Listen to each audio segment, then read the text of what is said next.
पर वो अगर ड्रैगर मार रहे हैं, वो अगर वहां पर थोड़ी बहुत चीजें अलग करने की कोशिश कर रहे हैं, तो लगता तो है कि हाँ वो शायद जो ड्रॉप क्लैश है वो आगे इसी तरीके से चलता रहेगा। पर एडमिनो वो बहुत खुश होंगे अपने इस प्रदर्शन से। 8 फिनिशेस निकाले, 874 का डैमेज टोटल डील किया है, 7 नॉक्स निकाले गए। बढ़िया गेम प्ले इनकी तरफ से एंड गॉड लाइक एक बड़ी वापसी उनकी तरफ से आई है। ओवरऑल स्टैंडिंग में ऐसा लगता है कि टॉप 8 के अंदर बड़े आसानी से गॉड लाइक का भी अब स्वागत किया जाएगा। ओवरऑल स्टैंडिंग जब आएगी तो उसके बारे में हम चर्चा जरूर करेंगे। हिग्बोजॉन वो है जिन्होंने 3 फिनिशेस इस मुकाबले से निकाले, हेनरी उनके पास भी 3 रहेंगे, मान्या वो भी 3 फिनिशेस के साथ इस मुकाबले में हमें देखने को मिले। पर चलिए पॉइंट स्टैंडिंग्स पे नजर डालते हैं और वहां पे 20 अंक जो गॉड लाइक इस मुकाबले से लेके गए। नेबुला फिनिशेस जरूर थोड़े कम निकाले बट 16 पॉइंट्स के साथ उनकी भी एक बड़ी वापसी हमें देखने को मिलेगी। मुकाबला तो उनको भी निकालना है। जी हाँ, बट चलिए अब ओवरऑल स्टैंडिंग्स की हम चर्चाएं करते हैं। और जिस चीज की हमने चर्चा की, टीम आर्यन जी नहीं, वो नहीं पहुंचे अभी भी और ना ही गॉड लाइक पहुंच पाए बेजी। 9वें और 10वें पायदान पे टीम्स हमें देखने को मिल रही है और आप देखिए क्या खतरनाक कंपटीशन हमें देखने को मिल रहा है। 7वें पे 35, 8वें पे 35, फिर 34, 34, 33, 28।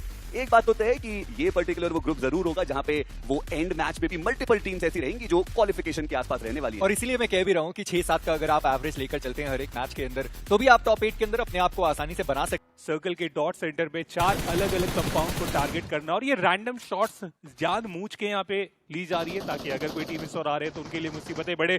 बट जॉनथन उनके सामने क्लच गॉड आ गए और उनका स्वागत काफी अच्छे तरीके से किया गया। कंफर्मेशन भी आएगा बट उसके बाद जॉनथन को भी मुश्किलों में फंसाया जाएगा। और मैं इसी चीज की बात करने ही वाला था कि ये खराब रणनीति है टीम गॉड लाइक की। जब सारी टीम सेंट्रल अप्रोच खेल रही है तो आप सेंटर का एडवांटेज होने के बावजूद इतना बड़ा स्प्लिट रख रहे हैं। आप सोचिए कितनी देर हो गई, अभी तक कोई प्लेयर यहाँ पर आया तक नहीं और आपको इंडिविजुअल ब्रिलियंस ही दिखानी पड़ेगी। और इस पावर वो ब्रिलियंस अभी तक उन्होंने बढ़िया दिखाई भी है। चलिए अभी तक वो प्लेयर नहीं आए अपने दूसरे प्लेयर को बचाने के लिए और इस पावर वो अकेले अब यहाँ पे फंस से चुके हैं। देखना ये कि क्या वो क्लच एग्जीक्यूट करके जा पाएंगे। एक 1v3 की चुनौती वो उनके सामने रहने वाली है। साइरेक्स वो अपने आप को हील करने की कोशिश करते हुए समय थोड़ा लिया जरूर जा रहा है। बैकलाइन में भी एक फाइट चल रही है, टीम सोल वर्सेस एएक्स। यहाँ पे एक दूसरे को काफी ज्यादा नुकसान पहुंचाया गया लेकिन उसके बाद ये इम्पैक्ट काफी ज्यादा बेटर साबित हुआ। मानिया जरूर वहां पे आने की कोशिश में लेकिन एस्पावर उन्हें गिराया जाएगा, कोई फर्क नहीं पड़ेगा।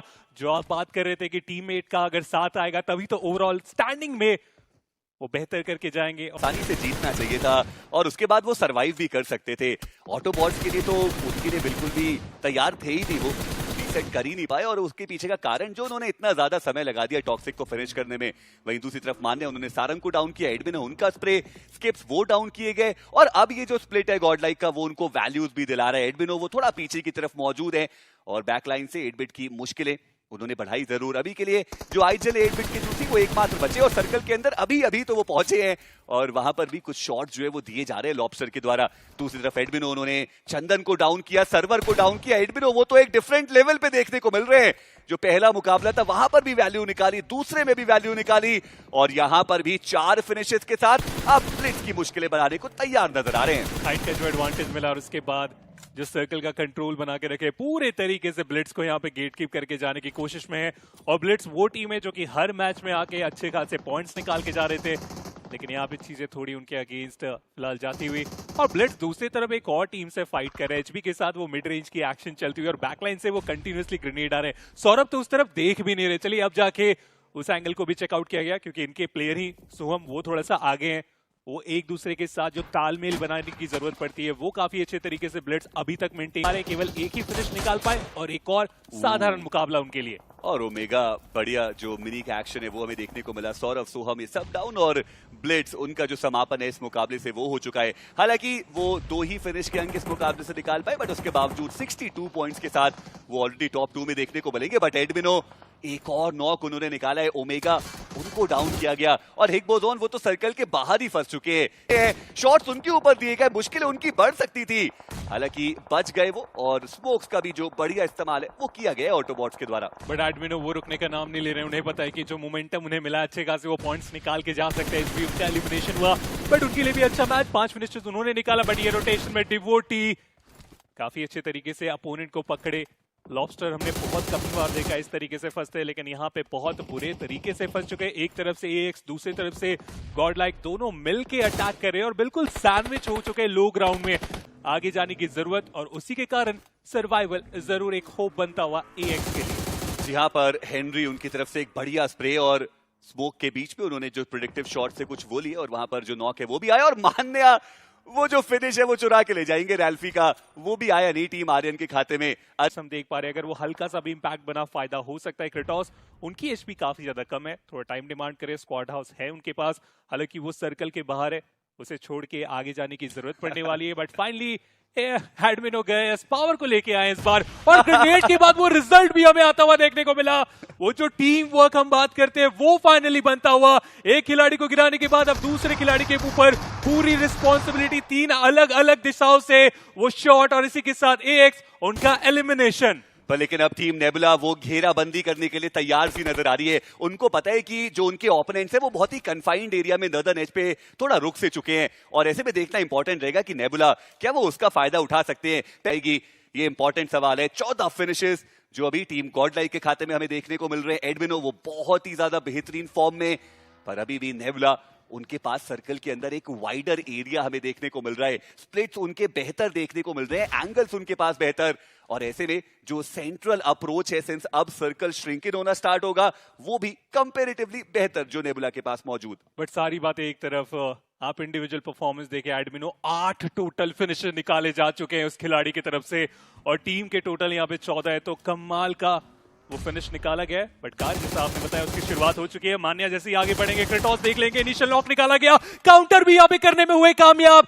जो फाइट 3v3 की थी वो अब 2v2 पे आ चुकी है। ऐसे में रिवाइवल जो पहले देंगे, पहले जो ग्रेनेड से वो इंपैक्ट क्रिएट करेंगे, चिकन डेयर की पॉसिबिलिटी उनकी बढ़ जाने वाली है। फीनिक्स साइडलाइन से वो ग्रेनेड किए, एडमिनो उन्हें गिराया जाएगा। पावर आखिरी खिलाड़ी इस मोड़ पे, जहां पे सामने से नेबुला की वो 2 खिलाड़ी आने वाले, और उसके बाद ये फाइनल अब गायब होगा इस मैच से। जी हाँ, पर अब गॉडलाइक वर्सेस एचबी उनकी भी फाइट की शुरुआत होती हुई, जहां पर जॉनथन उन्होंने हीरो को डाउन किया, हीरो उनका एलिमिनेशन, और एचबी वैसे भी उनका स्प्लिट बहुत ज्यादा बड़ा था और इसी वजह से वो कवर फायर सही समय पर आया नहीं। अभी भी आप बनी को देखिए, अपनी टीम से बहुत दूर है। ओमेगा स्नोजॉर्ड वो गाड़ी के अंदर मौजूद है, ओमेगा एक ग्रेनेड के साथ कुक बढ़िया तरीके से किया गया, पर क्या दरवाजा वहां पर बंद किया जाएगा? पर उससे पहले एडमिनो का वो ग्रेनेड, जहां पर ओमेगा वो डाउन हो गए, और एचबी ऐसा लगा ही नहीं कि एज अ टीम वो फाइट करने के लिए आ रहे हैं। वो दोनों ही प्लेयर बहुत दूर थे और मौका बना ही नहीं कि अपने प्लेयर्स को वो कवर फायर दे पाए। पर इस पावर रिवाइवल अभी भी संभव हो सकता है, पर बहुत ज्यादा ओपन में वो प्लेयर डाउन है, और रिवाइव करने की एडमिनो के द्वारा वो कोशिश कर ही तो जा रही है। वही दूसरी तरफ सारंग, उन्होंने नकुल को डाउन किया, और जैसा आपने बोला बहुत ओपन एरिया से आना पड़ेगा। मुझे लगता नहीं कि वहां पर जो रिवाइवल की प्रक्रिया है वो शुरू की जाएगी, बट एडमिनो वो एक रिस्की मूव ले जरूर है। आप देखिए कितने कम एचपी पे पावर बचे हैं, और वो डॉट एचपी पे एडमिनो वो उनको रिवाइव करने की कोशिश करते हुए। K9 भी काफी ज्यादा नजदीक है, और अच्छी खबर ये कि उन्होंने उस तरफ अभी तक देखा नहीं, बट दूसरी तरफ रोमन उनको डाउन किया गया। टीम रेकनिंग कल का दिन भी थोड़ा साधारण सा इनका गया था, और यहाँ पर भी शुरुआत उतनी बढ़िया हुई नहीं है। एक खिलाड़ी को गवा दिया, एक खिलाड़ी नॉक है, और सामने स्केप्स वो जंप शॉट लेने की कुछ कोशिश कर रहे थे, और गॉडेक्स उन्होंने इंस्टेंटली उस कोशिश को डिनाई किया। पर थोड़ा बच के रहिए, आसपास ओरंगुटैन भी मौजूद है, और लग तो रहा है कि वो भी इस फाइट में इंटरेस्टेड है। बिट के प्लेयर को सीधा एलिमिनेट कर दिया, पर गॉड लाइक एक के बदले वो 2 दे बैठे, इस पावर को भी नहीं बचा पाए। एडमिनो जो बचाने के लिए गए थे उनका भी एलिमिनेशन हो ही गया।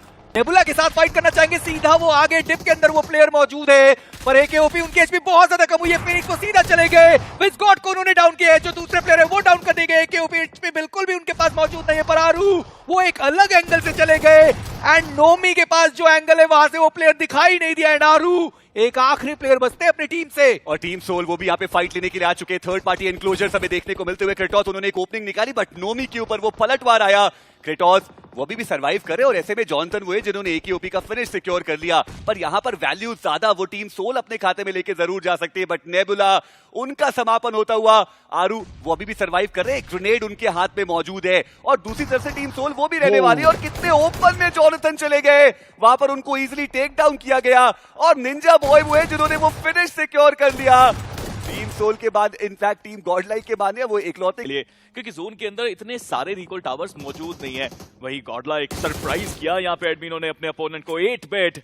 इस फाइट में जीत हासिल करनी ही पड़ेगी उनको। वही गॉडलाइक की बात की जाए, उनके लिए भी जरूरी है कि जोन के अंदर की अपनी जगह को डिफेंड कर पाए वो। जी हाँ, और अभी भी लगभग सेंटर ऑफ द सर्कल उनके पास मौजूद है, पर मान्या गाड़ी लेकर वो बहुत दूर निकल गया प्लेयर। चलिए, सही समय पर वो वापस आ रहे हैं अपने टीममेट्स के पास, पर इसी बीच ब्लिट्ज सोहम उनको वापस रिकॉल कर दिया गया। ग्रेनेड वो क्रॉस करके दूसरी दिशा में गया नहीं, पर एडमिनो सही समय पर उन्होंने वो रिपोजिशनिंग करी और अभी भी आप देखिए कि अपने प्लेयर के क्रॉसएयर में वो जाना चाहते हैं। उनको भी पता है कि अगर मैं अपने प्लेयर तक पहुंच पाया, वहां से उनको कवर फायर मिल पाया, तो ये फाइट हम आसानी से जीत सकते हैं इस मैदान के अंदर। पर ऑटोबॉट्स के जो स्टार खिलाड़ी हैं लॉबस्टर, वो इतनी ज्यादा दूर जोन के बाहर क्या कर रहे हैं, क्योंकि बाकी तो प्लेयर जोन के एजेस तक पहुंच गए। या इनफैक्ट 2 प्लेयर्स हैं वहां पे। दूसरी तरफ एडमिनो ने एक और प्लेयर को स्पॉट करके खत्म किया, कॉडेक्स को यहां से बाहर किया था, लेकिन वो भी रिकॉल होके वापस आ गए। उनके बीच में भी देखने को मिलता हुआ जहां पर जो 2 प्लेयर्स हैं वो उनसे बहुत ज्यादा दूर हैं, पर इसी बीच गॉडलाइक वर्सेस ऑटोबॉट्स, उनकी फाइट की यहां पर शुरुआत हुई है। मान्या वो डाउन हुए, रिवाइवल का मौका हालांकि अभी भी मिलने वाला है, पर जोन का ये शिफ्ट K9 को भी फायदा देकर जाएगा, टीम सोल उनको भी फायदा देकर जाएगा, पर एस पावर उनका पलटवार, जहां पर लॉबस्टर जो बहुत ज्यादा दूर थे जोन के अंदर पहुंचे तो सही, पर आते ही उनका स्वागत किया गया। देखिए कोशिश कर रहे थे अब वो बैकफुट पे, बट गॉडलाइक निर्णय कर दिया गया है कि अब रश की बारी है। देखिए रश की बारी तो है, पर जरा अपने गाड़ियों को संभाल कर रखिए। आपस में लड़ने की जरूरत नहीं है, सामने वाले जो प्लेयर्स हैं उनसे लड़ने की जरूरत है। गॉडलाइक उनके वो 3 प्लेयर डाउन हुए और जो चौथा प्लेयर वहां पर आया वो तो पल भर में वहां पर एलिमिनेट हो गया।